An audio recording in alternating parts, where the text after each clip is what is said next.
The Dyatlov Pass Incident remains one of the most chilling and unexplained mysteries in modern history.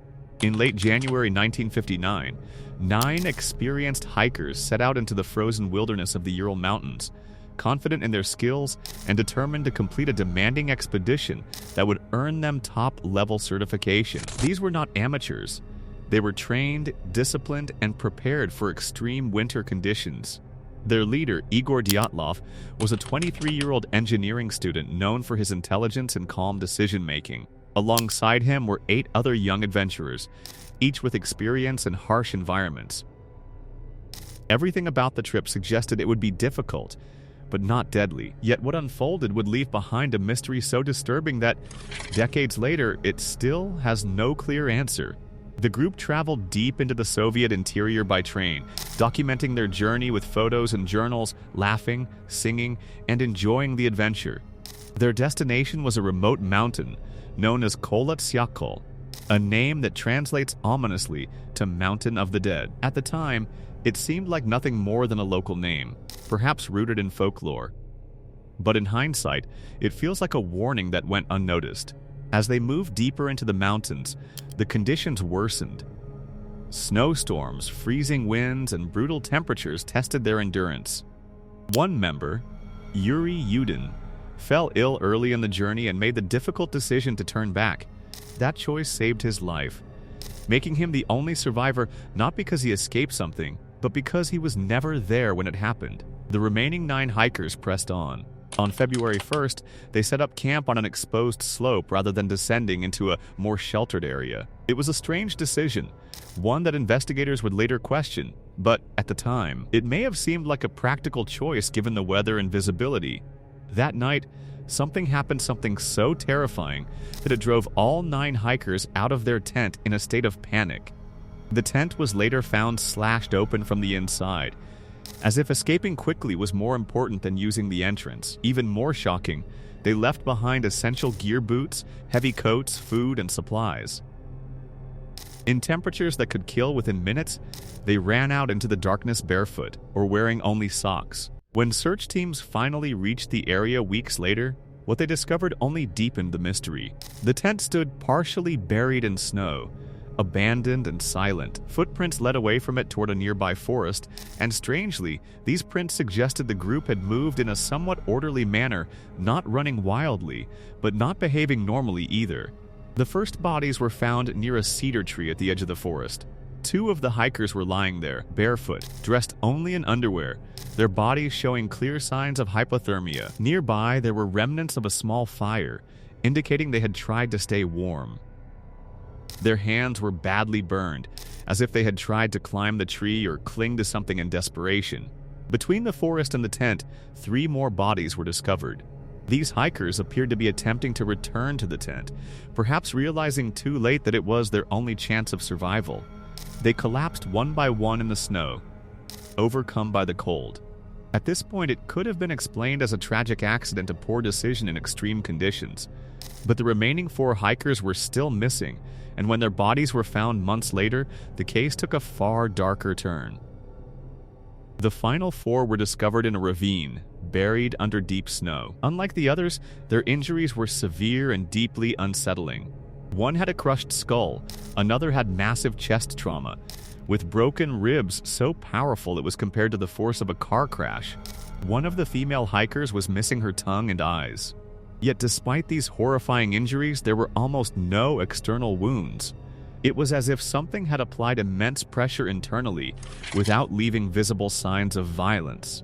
This detail alone baffled investigators, and continues to be one of the most debated aspects of the case. Adding to the mystery, traces of radiation were found on some of the hikers' clothing. Not all of them, but enough to raise serious questions. Where had it come from? Why only certain individuals? At the same time, reports from nearby regions described strange glowing lights in the sky on the night of the incident, silent, floating orbs that moved in unnatural ways. These sightings fueled speculation and opened the door to theories far beyond a simple accident. Over the years, countless explanations have been proposed. Some believe it was an avalanche, a sudden collapse of snow that forced the hikers to flee their tent in panic. However, this theory struggles to explain key details, such as the lack of significant snow damage on the tent and the unusual pattern of footprints. Others suggest secret military testing, arguing that the hikers may have wandered into a restricted zone and were exposed to experimental weapons. This could explain the radiation and the strange lights, but there is no solid evidence to confirm it. Another theory involves infrasound, a phenomenon where specific wind conditions create low-frequency sound waves that can cause intense fear, anxiety, and even hallucinations. According to this idea, the hikers may have experienced overwhelming panic, driving them to flee irrationally into the freezing night. While this could explain their sudden escape, it does not fully account for the physical injuries found later. More extreme theories suggest extraterrestrial involvement, pointing to the glowing objects in the sky and the bizarre condition of the bodies. While this idea captures public imagination, it remains speculative and unsupported by concrete evidence.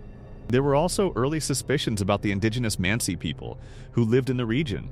Some believed the hikers may have been attacked for trespassing on sacred land, but this theory was quickly dismissed. There were no signs of struggle, no defensive wounds, and no evidence of human conflict. The Mansi were known to be peaceful, and nothing at the scene suggested an attack. Decades later, in 2019, Russian authorities reopened the investigation using modern techniques. Their conclusion was that a type of avalanche, known as a slab avalanche, caused the hikers to panic and flee. According to this explanation, the group was disoriented in the darkness and cold, leading to their deaths, while the severe injuries were the result of falling into the ravine. Despite this official conclusion, many experts and observers remain unconvinced, arguing that it does not fully explain the strange details and inconsistencies. What makes this case so haunting is not just the deaths themselves, but the unanswered questions. Why would experienced hikers abandon their shelter in such extreme conditions? What caused the powerful internal injuries without visible external damage? Why was radiation present on their clothing? And perhaps most chilling of all, what frightened them enough to run into certain death? Because one thing seems clear, they were not acting calmly. They were not making calculated decisions. They were reacting to something that triggered fear strong enough to override their survival instincts. Whether it was a natural phenomenon, a human-made disaster, or something we still do not understand, the fact remains that 9 skilled individuals faced something that night that they could not escape. Even today, the Dyatlov Pass Incident continues to capture attention around the world. It has been the subject of documentaries, books, and endless debates. Each theory offers a piece of the puzzle, but none provide a complete picture. Perhaps the truth is a combination of factors, a perfect storm of conditions that created a situation beyond human control. Or perhaps the answer lies in something that is yet to be discovered. The mystery endures because it touches something deeper, the fear of the unknown. It reminds us that even in a world mapped and studied, there are still places where logic breaks down, where events defy explanation, and where the line between reality and mystery becomes blurred. The Dyatlov Pass is not just a location. It is a symbol of questions without answers. And maybe that's why this story refuses to fade, because sometimes the most terrifying thing is not what we know, but what we don't.